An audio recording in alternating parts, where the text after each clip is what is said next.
ഒരു ദിവസം ഉസ്മാൻ റളിയല്ലാഹു അൻഹു ഒരു ഖബറിനരികിൽ നിൽക്കുകയാണ്. അദ്ദേഹം കരയാൻ തുടങ്ങി. കരഞ്ഞ് കരഞ്ഞ് അദ്ദേഹത്തിന്റെ താടി വരെ കണ്ണീര് നനഞ്ഞു. അത് കണ്ട് കൂടെയുള്ള സ്വഹാബാക്കൾ ചോദിച്ചു, സ്വർഗത്തെയും നരകത്തെയും കുറിച്ച് പറയുമ്പോൾ അങ്ങ് ഇത്ര കരയാറില്ല, പിന്നെ ഒരു ഖബർ കണ്ടപ്പോൾ ഇത്രയും കരയുന്നത് എന്തുകൊണ്ടാണ്?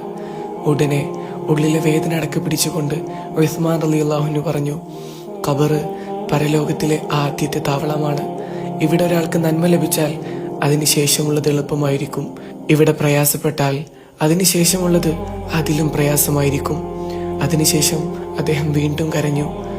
ഇന്ന് നമ്മൾ വീടുകൾ പണിയാൻ വർഷങ്ങൾ ചെലവഴിക്കുന്നു, ഒരുപാട് കഷ്ടപ്പെടുന്നു.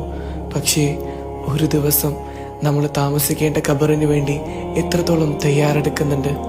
മരണം വയസ്സ് നോക്കി വരുന്നതല്ല, അത് പദവിയും സമ്പത്തും നോക്കി വരുന്നില്ല, അത്